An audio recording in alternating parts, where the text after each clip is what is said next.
Gina Anderson-Cohen from A Sweat Life. Thank you so much for joining me. You're in my kitchen today. In a second, you'll be in Kelly LeVeque's kitchen.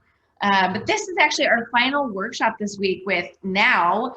Huge thank you to Now for first and foremost making the connection to Kelly LeVeque. You were just our internet friend before this. So we're super excited to learn from you. And Now has been an incredible partner, both supporting us with products and supporting us with ideas too. So go to nowfoods.com. We have a discount too that we'll be sure to send you after this as well. You'll see Now products seated throughout this smoothie demo too. And there just might be a surprise from Now. We'll see. We'll see. But as we get this started, I'm going to chat with Kelly just a little bit before we start actually making smoothies, but I want you to hear it from Kelly herself. Kelly, tell us who you are and why you're so cool.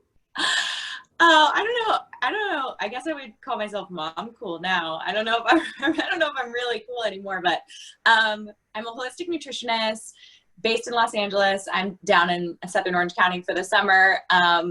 But I've written a couple of books, Body Love and Body Love Every Day. I'm obsessed with blood sugar balance. I help people with autoimmune diseases. I help people get ready for movies. I help people like my mom's friends for free. So it really depends on the client. But I really, really love health and nutrition. I always have. I'm a science nerd at heart. And I like getting into really the nutrient density of foods and their functionality. So I'm really excited to share that knowledge today. Incredible. And before I sort of take over and start asking Kelly questions, Alana, do you want to toss anything in? Do you want to say anything about Now? Sorry, I was muting myself. Apologize about that. No, thank you guys all for coming. We've actually, just to share a little bit more about our partnership with Kelly, we've been a partner of Kelly's for 3 years now. It's been a very fun 3 years with her. This year specifically, we delved into her new book, Body Love Every Day, and Kelly created some bonus content. So if you've read her book or know about her book, she came up with 4 different lifestyle archetypes, and we're giving people extra nutrition tips, fitness tips, wellness advice. You can find it all at nowfoods.com/Body Love Insiders. And we're excited to make you all Body Love Insiders today by giving you this special access to Kelly. Oh man, how lucky are we?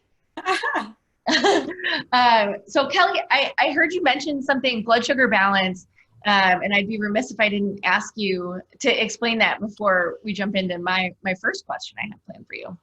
Yeah, I mean, I think the old way we thought we balanced blood sugar was by eating every 3 hours, because the average blood sugar curve, we go up for 90 minutes and we come down for 90 minutes. And what blood sugar is carbohydrates that have been broken down, either starch or sugar that's broken down into glucose or blood sugar. So you could eat a piece of toast, a croissant, a bagel, it could be a banana, it could be a potato, whatever carbohydrate it is, whether it's a fruit, a vegetable, or a starchy processed carbohydrate, it turns to blood sugar. So I always tell my clients, like, if you were to take a bite of toast, I want you to picture toast emojis floating into your bloodstream. That's your blood sugar going up. Your pancreas then releases a hormone called insulin. So insulin goes on into that bloodstream, it picks up that toast and it starts to put it away. And we store sugar in our liver as glycogen and in our muscles as glycogen. So if you were ever an athlete, this is carbo loading, right? You might have carbo loaded before a big event. You might have heard of carb cycling, where people have carbohydrates before or after activity because their muscles are either going to use those carbohydrates or store them right away in empty muscles post-workout. So blood sugar balance, what we used to think, because we ate a lot of like whole grain toast back in I'm thinking 90s, early 2000s, when the diets were like rice and toast and really more whole grain stuff, we were eating a lot more carbohydrates. And what we saw was that, we don't feel so great at the end of those 3 hours. And the best way to bring ourselves back up is just to have another little meal or another little snack. What the research now tells us is that actually our body does a really good job of balancing blood sugar if we're eating whole foods. And whole foods are cellular carbohydrates. These are things like broccoli, cauliflower, berries, fiber-rich foods where the sugar and starch is wrapped up in that fiber cell, it actually is harder to digest and it's released slower. And by pairing protein, fat, or fiber to meals that have carbohydrates, you're slowing the digestion of that meal, and you can actually elongate your blood sugar curve somewhere between 4 and 6 hours. So you're not feeling that crash, you're not feeling those cravings. And so because I'm so obsessed with blood sugar balance, I also don't like dieting. I just wanted people to understand, like, what's the hit list of things that my body needs? What does it need on a biological level? We all need essential amino acids from protein. We all need essential fatty acids from fat. And the fiber and greens piece of the FabFour, if you follow me, is really about feeding your gut microbiome and making sure you're making those choices for carbohydrates that are cellular, full of phytochemicals, and microbe feeding. I want to feel that kind of like sustained energy. The whole time you were talking, I was like, I want that. So yeah. I want to talk about the FabFour, and then I want to make sure we touch on body love. So do you want to talk about the rest of the FabFour too? What's the FabFour? Yeah, so basically it is that short checklist. It's protein, fat, fiber, and greens. And what you're noticing there is the carbohydrates I'm prioritizing that people eat are fiber and greens. So those are your non-starchy vegetables. Those are your leafy greens. I want half your plate or half your smoothie to be that. It isn't that people can't ever have a glass of wine, a brownie, or like, you know, a dessert or something. That's not the point. The point is to just prioritize and focus on hitting this little checklist, because these are the 4 things that regulate over 8 hunger hormones in your body, really make you feel full, elongate your blood sugar curve, and it's what you actually biologically need. So, so it's pretty interesting. I think when we start focusing on the positive and focusing on the do, not the don't, what my clients experience is like less food anxiety, more food freedom. They don't ever feel like the pressure to not eat something is what is driving them. It's really more like we all love to check things off our to-do list, and you could be any lifestyle. You could be vegan, vegetarian, you could be keto, paleo, it doesn't matter. It's just really focusing. Like if someone's keto, it's less cream cheese and like fried cheese taco shells, and it's really more like, okay, salmon, broccoli, olive oil, like focusing on those healthy, nutrient dense foods. I love that. So last question, and then let's make some smoothies. Okay, cool. Breakfast. Last question in this breakfast power hour. So Kelly, your work spans nutrition. You touch a lot of things like beauty, lifestyle. Can you talk to us about how that ladders up to body love and to being well? Yeah, you know, I think when I think about body love and when I think about my clients, like I've had clients who have the most enviable bodies, like really you're just like, what? I don't understand how you would hate your body, right? Or it spans from size 2 to size 22. And the thing is what I've noticed in the last 8 years of practice is it really doesn't matter what your size is. Like, it's never about that. Like the body love that comes from my clients, like really deep, that like growing body love inside of them has to do with them taking care of themselves. It has to do with them doing the work. It's really never about the end goal when they're doing the work. So whether that's like fueling their body the right way, deciding to put themselves to sleep before midnight, like deciding to move their body. Like we now know through science, and Kelly McGonigal out of Stanford is a phenomenal person to learn this from. She wrote a book called The Joy of Movement. I had her on my podcast, but we know that our muscle contraction, when we contract our muscles, we release myokines. These are anti-inflammatory chemicals that combat anxiety and depressive chemicals in the brain. Like we have full evidence that like moving our body, sleeping well, eating well, keeping our blood sugar balanced, like seeing friends. I mean, it's really hard now, but like even virtually, like talking to those people that we love on the phone, like, and connecting really makes such a big difference in the way that we feel about our body.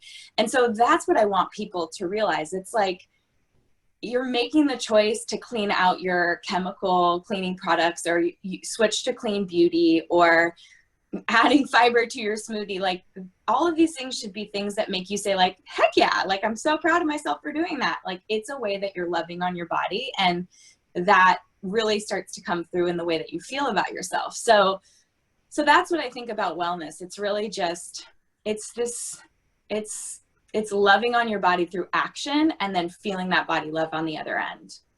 Yeah, I love that. It sounds really additive instead of removing things. That's incredible and super empowering.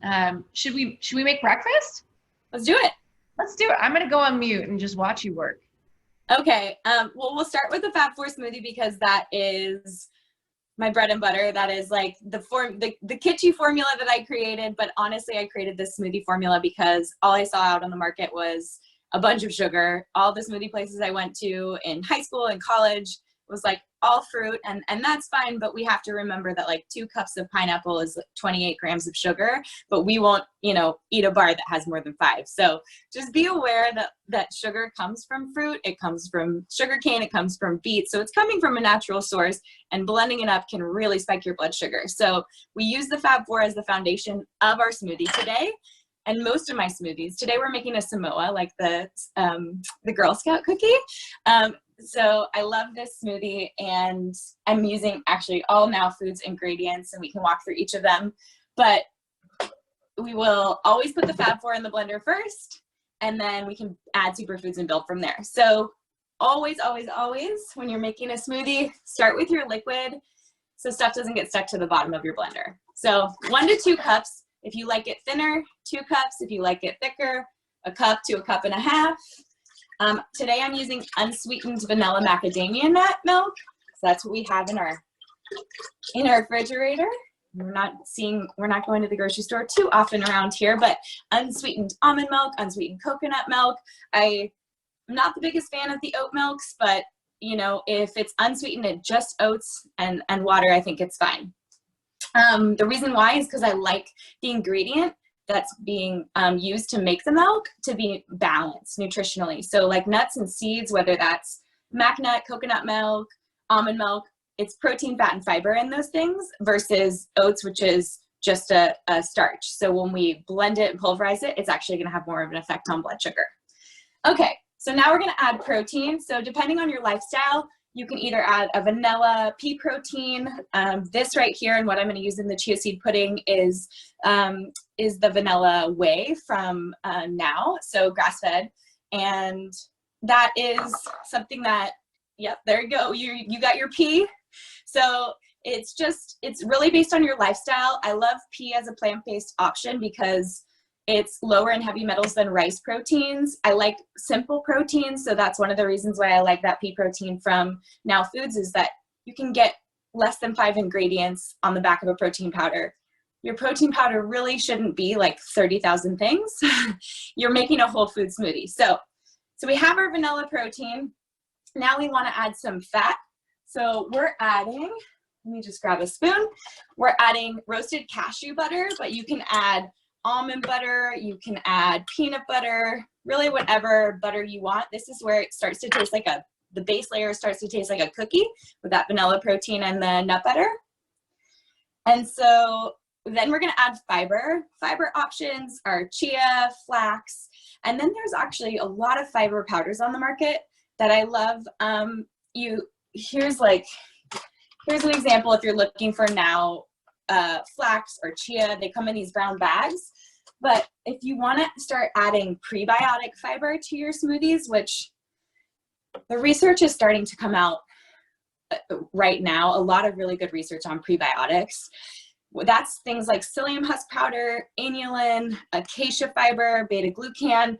And what we're finding through microbiome testing is that someone may have the overgrowth of certain negative strains of bacteria.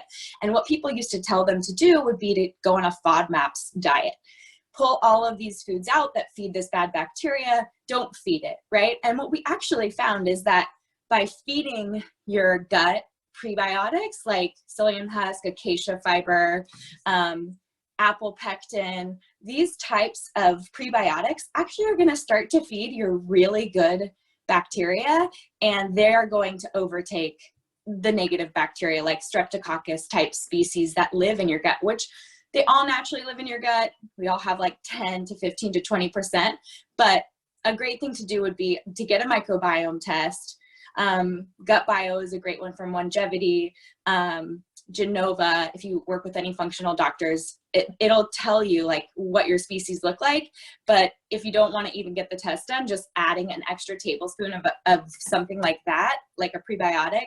My favorites would be psyllium husk and acacia fiber, but just remember, psyllium husk makes your smoothie really thick, and then acacia fiber is very thin. So depending on how you like your smoothie, that would be something I'd add. So we have our protein, we have our fat. I'm going to do 2 tablespoons of chia because I like it thick. And I'm actually going to do an extra tablespoon of psyllium husk powder. And I'm just eyeballing that. All right, so now we have our protein, fat, and fiber.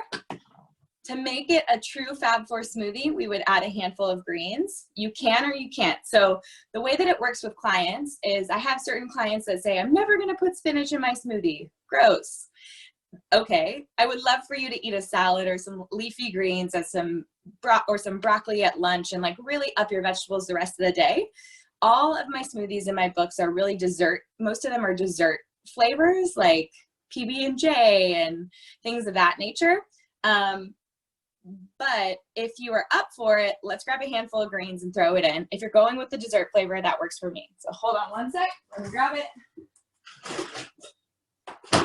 I think if you have a really good flavored protein powder, like that's one of the reasons why I love the grass-fed vanilla whey from Now, is it's a creamy flavor that tastes like a malt. So it covers up the flavors of the greens.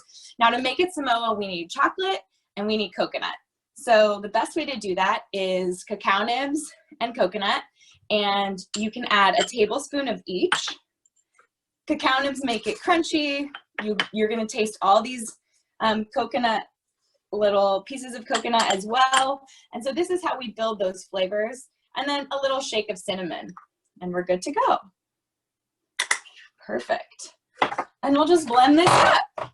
And while I blend, I'll see if there are any questions, and then we'll make some chia seed pudding. And remember, you can chat questions in too at any moment. We have some time at the end of this call to talk questions too. So make sure you ask those now and later. Oh, we've got a question from Alex. Alex wants to know, is there a big difference between psyllium husk and psyllium husk powder? Oh, yeah. So I'm sorry, I'll make it clear. I'm using the powder. If you have a really good blender like a Vitamix or something that's super powerful, I know even the new Ninja that sort of looks like this has a really good blender base as well and good blades. Then you're going to get little pieces of the husk. It'll just blend it up and make it into powder form. That's the same as like chia versus chia powder, because you'll notice when you go on Now's website, probably because you're going to get a discount, and that's awesome, that the chia seeds, and there's chia seeds and chia powder. The only thing I would say is with chia powder or flax meal, I would keep it in your fridge or your freezer because those oils are really delicate. And because they've been blended, you just don't want them to oxidize. So to elongate your shelf life, put those in the fridge or freezer. Psyllium husk powder is from the husk of a plant, so it's not going to have those same oils, and I just keep it in the pantry, both of those. So they're both great, but I would make sure you get the powder if you just have like a regular blender.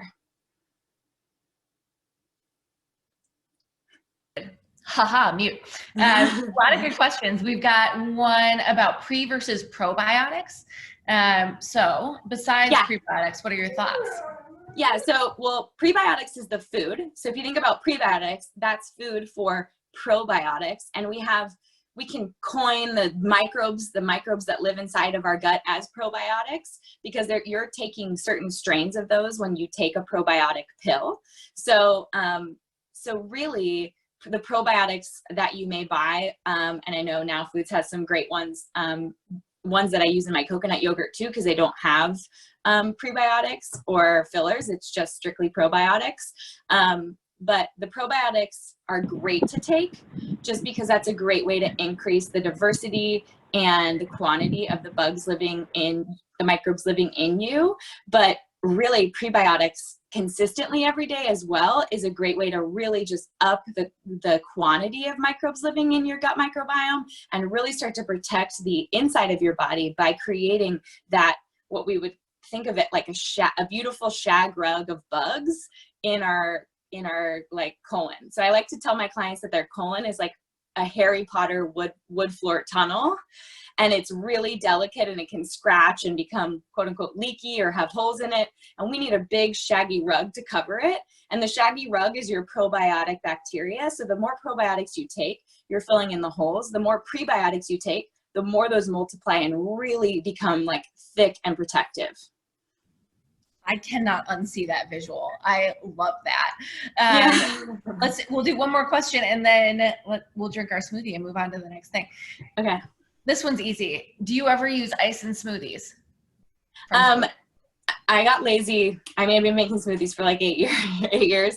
I think probably like the first year I was using a lot of ice. I tend to use frozen cauliflower rice in my smoothie. I use frozen berries if I'm putting berries in my smoothie. I use frozen spinach, frozen kale. So during quarantine and COVID when, I wasn't, and I'm still not going to the grocery store more than about once a week, but I was really relying heavily on those frozen organic bags of spinach and kale that your grandma would use to make cream spinach or whatever, because it keeps the fruit smoothie cold. You don't have to add ice and you don't have to worry about your greens going bad in the freezer. And for all my clients that travel, when travel comes back, like we use their freezer. We put frozen avocado slices in there. We squeeze lemons into ice cube trays. We pop those into smoothies. There's really a lot you can do with your freezer, and you don't really need anything other than like your pantry and your freezer, and you can always make a fresh whole food smoothie. I love that. Actually, let's do one more. This way I can also blend my smoothie. So from Riley's been thinking about going low FODMAP, but now she's curious about prebiotics. Would you suggest trying prebiotics first or getting the biome test before going through low FODMAP? So the longevity test, gut bio, you're not going to need a doctor's prescription, which is nice if you don't want to pay functional medicine pricing. And they will give you their scientists and masters in science, the guys who run the lab will run you through your report. It's very easy to understand, and they'll make recommendations based on the species living in your gut, what specific prebiotics you should be using. So you can get super detailed, but when I think about fixing a client's gut, I think about pulling a couple of things. I would pull dairy, and I would really, really watch like processed sugars. So really that's your cakes, your cookies, like anything that's a processed flour-based carbohydrate. And then if you're eating clean and you're eating proteins and vegetables and fats, and like low sugar fruits, you don't need to get as strict as FODMAPs by pulling avocado and spinach and things that may be a little higher in fructose. That's when I would really lean into the prebiotics. And if you didn't take the test, I would probably just start with Psyllium husk powder, because that's a pretty broad prebiotic that feeds a lot of healthy species that live inside our gut. Awesome. That was a great answer. So should we drink? Yeah. Now. Totally. I'm like, what time is it? It's like 6:30 here. What are we drinking? Hold on, let me get a cup. All right. Here we go. And you can see how thick it gets with that Psyllium husk powder. So it really turns into green Samoa ice cream. And my favorite thing to do is add a few toppings. So I'm going to add a little cinnamon, a little bit of these now cacao nibs, and some coconut. And I'm using the roasted cashew butter spoon. I'm a happy camper. This is good. How you doing? Good? All right. Yeah. This is Girl Scout cookie heaven. Awesome. Okay, so next, for people who don't even have that much time in the morning, a great thing to make the night before is a chia seed pudding. Sometimes I add other seeds to my chia seed pudding, like flax and hemp hearts and things like that. But what I always tell my clients is that chia seed puddings can either be full of sugar or they can be full of protein. And so the way that I make my chia seed pudding is different. I don't use any sweetener. I use a protein powder instead. And so what you want to remember is that any chia seed pudding is 3 parts liquid and 1 part chia. So if you're adding 3/4 of a cup of nut milk, sorry, is that right? Yeah. 1, 2, no, 1.5 cups of nut milk, you would add 1/2 cup of chia seeds. So, what I did before we got on the call, because I knew that this would be grody a little bit, was I blended my now vanilla whey protein with my coconut milk. And you can use almond milk, macadamia nut milk, and you're just going to put it in a bowl. So this is 1.5 cups of the coconut milk, and then I have 1/2 cup of chia, and I just pour it in and then mix the chia in. You don't want to blend the chia in. You want to blend the protein powder with your liquid of choice, and then you just mix in the chia seeds. You can kind of see them mixing in. And a key with chia seed pudding is that at about the 20-minute mark, if you can go in your fridge and give it a little stir, you'll get the little chia seeds that are stuck to the bottom of the bowl, or maybe kind of stuck to the side. And then it just goes in the fridge, and it can go in the fridge for 40 minutes overnight, and then you can top it. So because this is like a TV cooking show, guys, here we go. Here's my little chia seed pudding. And it's all about toppings for me. So I have the protein, I have the healthy fat because I used a whole fat coconut milk instead of an unsweetened almond milk this time around. I have the fiber in the chia, and now it's just about adding superfoods or crunchy bits or berries. So my favorite with chia seed pudding is a bright berry, like a blackberry or a raspberry. And in my smoothie, I keep my fruit to 1/4 to 1/2 cup. And I do that because when blending sugar, it can spike your blood sugar faster and higher. When it comes to like a chia seed pudding or something like that, and you're eating the whole berry, I think you could get away with a little bit more. But I've used about I would say 1/2 cup. So you have like a berry every couple bites or so. And then another great thing to add, I love a crunchy nut. I'm a huge fan of walnuts.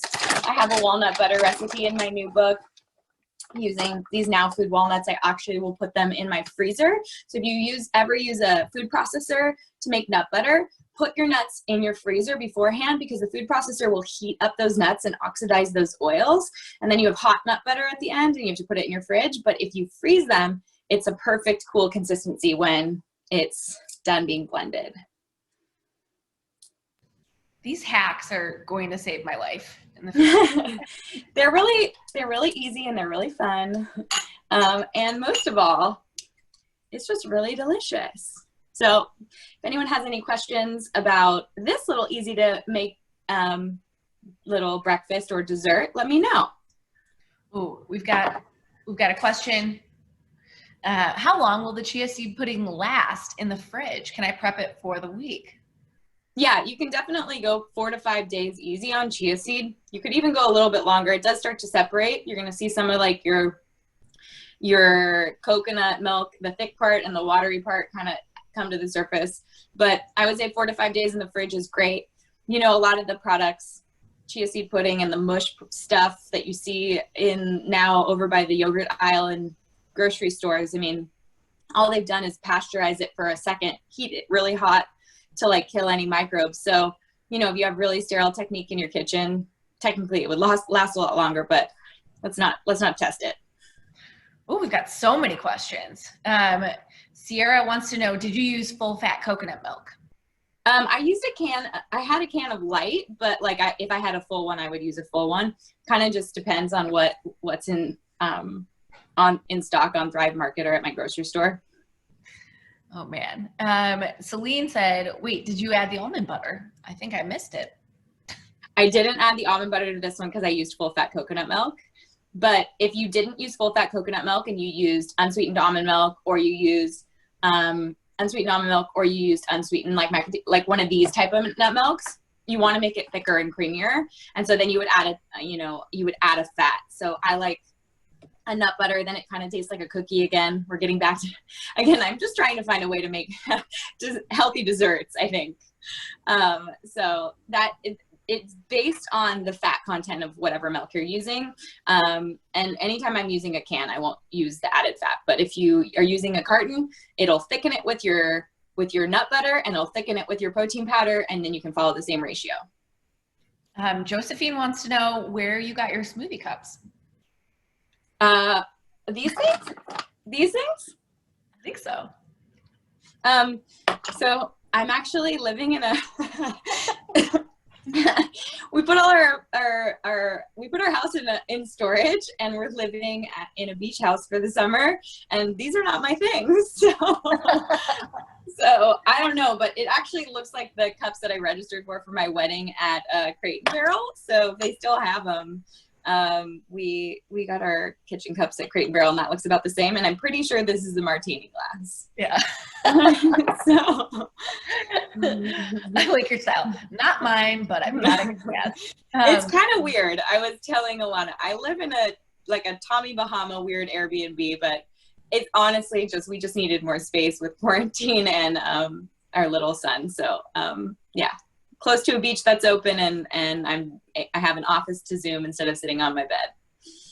Amazing. It's probably for your muscles and hips too. Yeah, definitely. Sitting in bed. All right, let's see. We've got a question from Lauren. Would it be okay to blend the berries into the pudding instead of putting them on top? Oh yeah, if you want a berry flavored chia seed pudding, you can flavor your chia seed pudding any which way you want. Like, I've added avocado to chia seed pudding, and it's avocado. I've added avocado and matcha. So I have a recipe where it's a little avocado and a little matcha to flavor it. You could do berry. You could do almond butter and a little banana with almost make it like a FabFour smoothie base without the fiber, so that it's thinner, and then use that liquid with your chia seed pudding. You can really you could go chocolate, banana, almond butter, you could get chunky monkey. You could go any which way you want with that. Oh, that's a lot you could do. Okay, we got a specific question from Katie. I'm going to get this as right as I can. Loved all the breakfast power hour delicious meals. I love to pair coffee with any of these. What does your morning coffee look like, Kelly? During your fast? Can I please take a sip of it? I got up at 5:30. Please do. I already had half a French press this morning. What does your coffee look like while practicing intermittent fasting? Yeah, so I have a regular coffee out of it's called a Mocha Master, just a regular little coffee maker over there. You can kind of see it. And right now I'm using a tablespoon of the macadamia nut milk creamer, which is macadamia nuts naturally have no sugar. So it's a low sugar alternative. If I'm really being strict about intermittent fasting, I'll drink it black. I love coffee flavored everything. So I actually have a coffee crunch smoothie where I use a Four Sigmatic organic instant coffee, and I put it in my blender with cauliflower rice and chocolate protein and now chia, and you can add cacao nibs as well. And then it's mocha crunchy coffee deliciousness. Oh man, I'm loving all of these questions. Also, I want that immediately. Allie wants basically a frappuccino. Yeah, man, we deserve it. Yeah, healthy dessert. What is your favorite matcha? Allie wants to know. Yeah, so you can kind of get go down a rabbit hole with matcha. It really just depends. But I like to know that it's coming from a single source farm in Japan. And if you've ever heard of Matchaful, my friend Hannah always worked in the food industry, lived in New York, and then literally flew to Japan and interviewed farmers and picked a farm that was far from the site of radiation, which I think is also important. And so I've always supported her.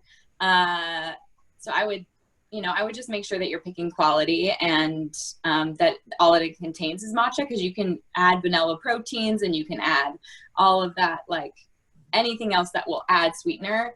I wouldn't ever buy any sweetened matcha. One of the things that I always add to coffees and have my clients add to coffees is this little guy. This is the organic monk fruit drops from Now Foods.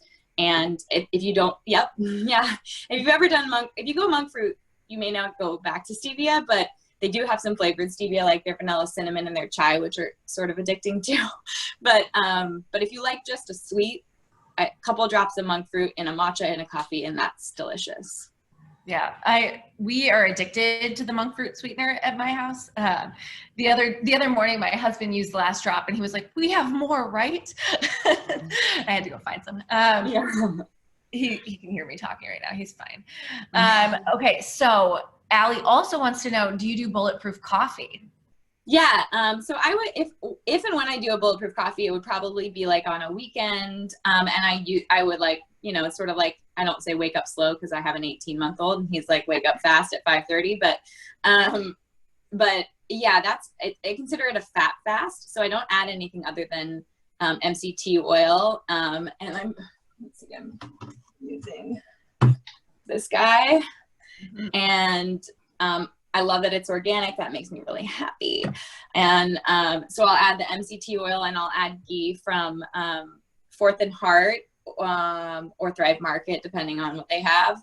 And it's just a tablespoon of each. I don't doctor up the recipe. I'm not adding much more because what I'm trying to do is just have a fat fast. I'm not trying to have protein in it. I'm not trying to have sugar in it because I don't want to affect my blood sugar at all. And I don't want to have the release of insulin. I really want it to be something that supports fat burning. And then I may have a smoothie later in the day, like as a bridge snack. I may roll directly into lunch. Like I said, have a smoothie as a bridge snack, or I may just have a smoothie a little bit later. But if you were ever thinking like, I want to have a bulletproof coffee and I want to have a FabFour smoothie at the same time, I just would pull the fat from your FabFour smoothie and double fist it. Well, the double fisting idea. I have a lot of questions about intermittent fasting. How long have you been doing your current kind of fasting protocol? Yeah, so I actually just fast like a grandma. So I eat breakfast.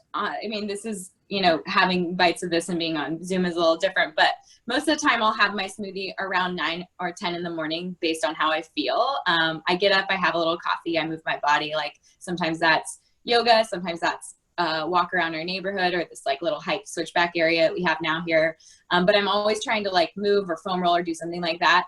And so I'm fasting until that smoothie. And that's like I said, at 9 or 10. And then I eat with Sebastian.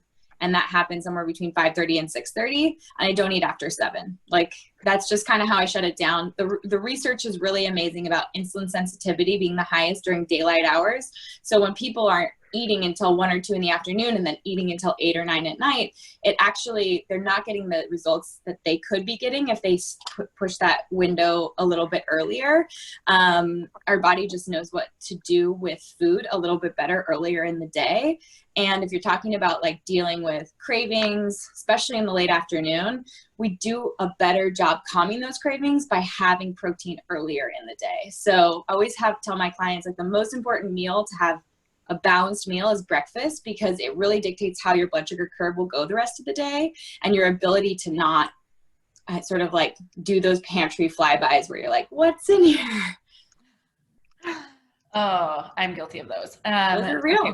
Yeah. Marissa has a question. She's been following you for years. Oh, thanks. Marissa, if you want to come off mute and just like say, hey, you can. And she wants to know what's Bash's favorite FabFour smoothie flavor. Yeah, he's a cookies and cream kid. So we do chocolate bone broth protein. We do almond butter. He can't have chia.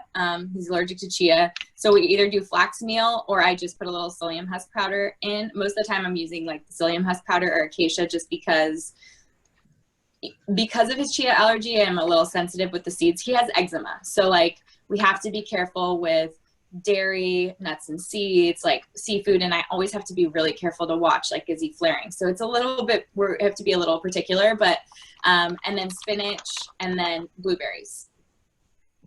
So. Love it. Hi, Kelly. That's it. Hi. That's so fun. New friends. And we know Kelly's super accessible on Instagram, but she's got a lot of followers, so she can't get to every DM. So this is incredible access to her. You guys are getting all of your questions answered. I'm going to move to Stephanie's question. Sometimes she's still hungry after the FabFour smoothie. Do you think she's not adding enough fat or fiber? So first I would actually look at your protein powder and make sure you're getting at least 20 grams. I would maybe pop up to 25 or even 30 just to see, like, does that help you? And then also look at your source. Some people have, don't feel as full with an incomplete protein, like a collagen, where they may feel more full with a whey. So tweak with your proteins and see that first.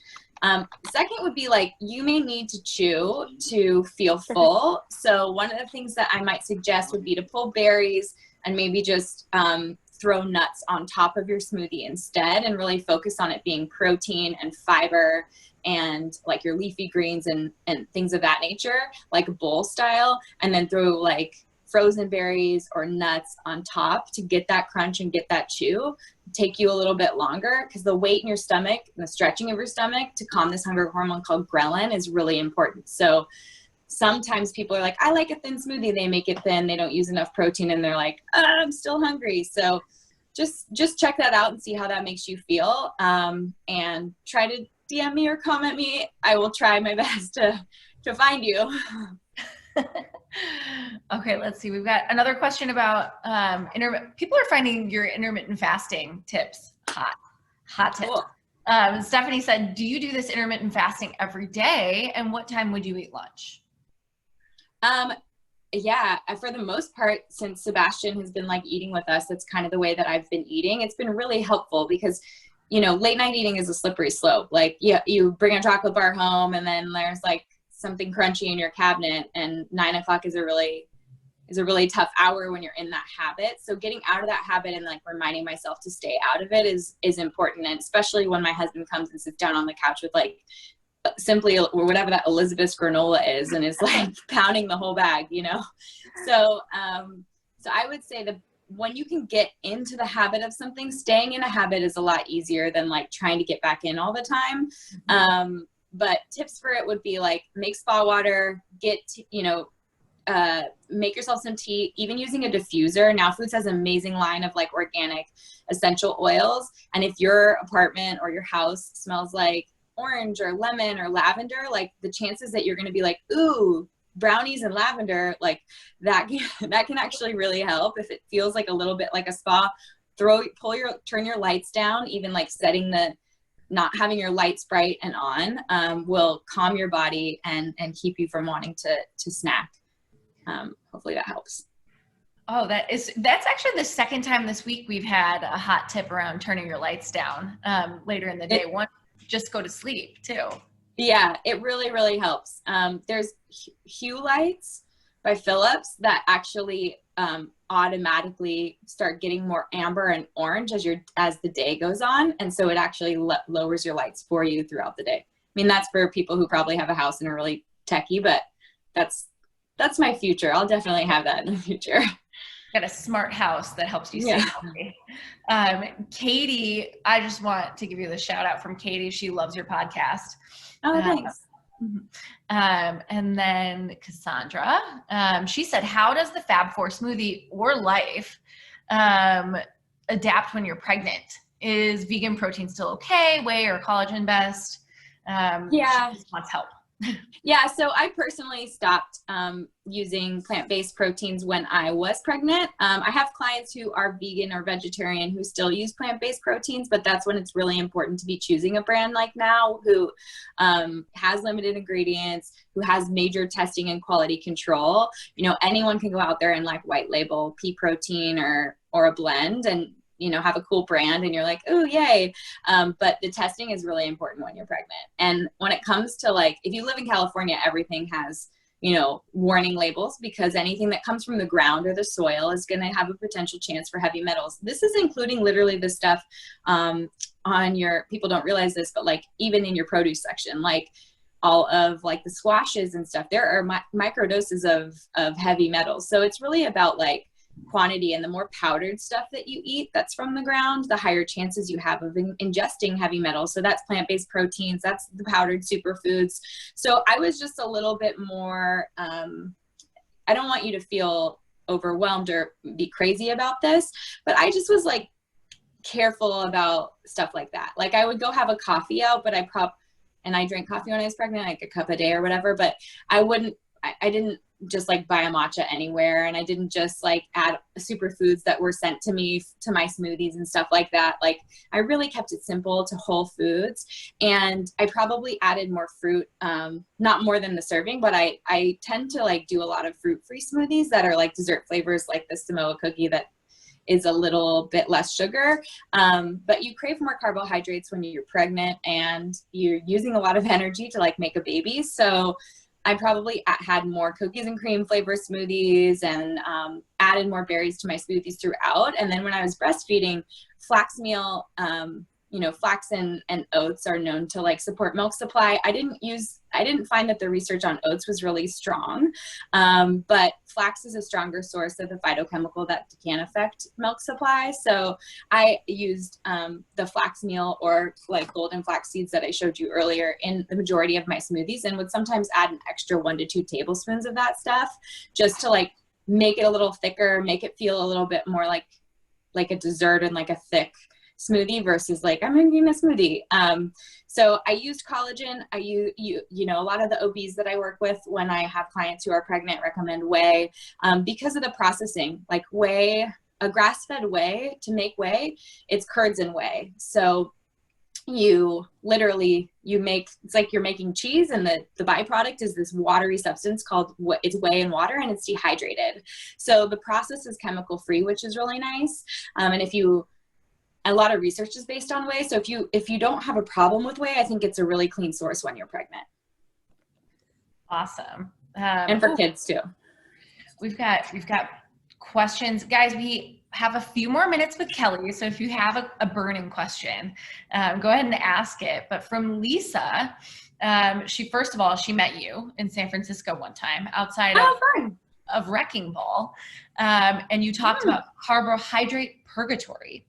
Oh wait, no, you talked about Carbohydrate Purgatory in your new book, but she's having a hard time figuring out how not to slip into it.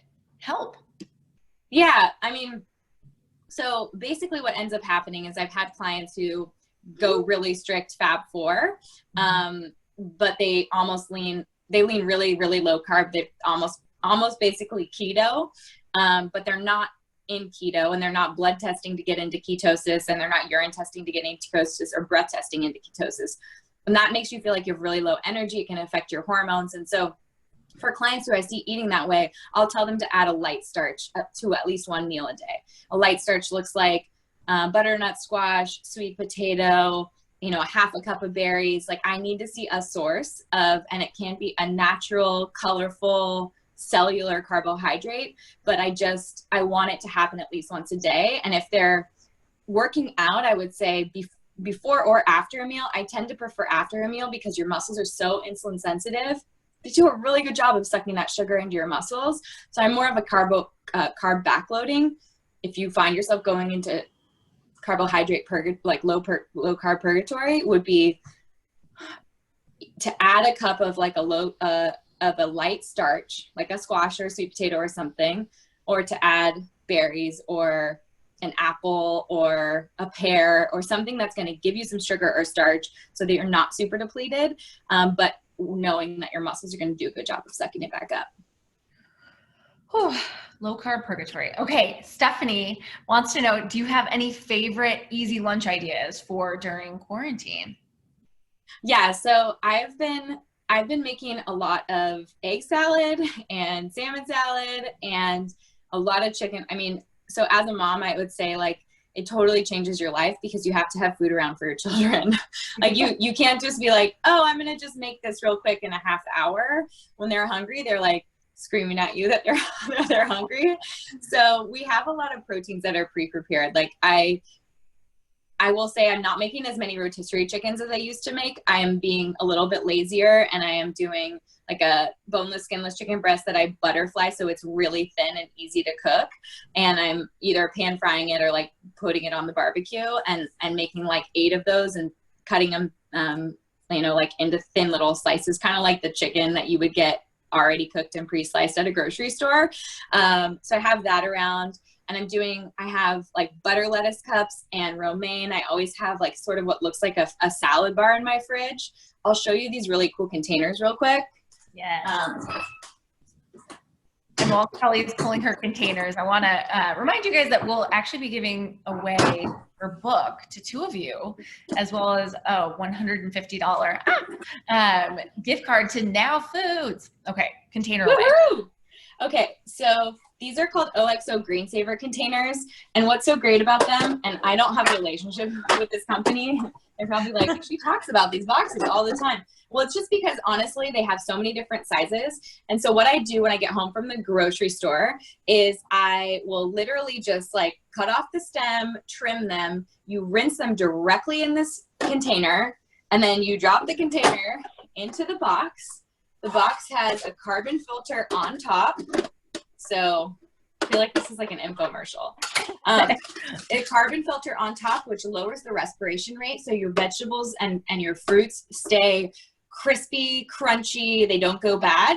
And so I always have celery for like nut butters. I always have the little containers full of like cherry tomatoes, chopped broccoli, chopped cauliflower, because that way it's easy for me to roast, throw it on a salad.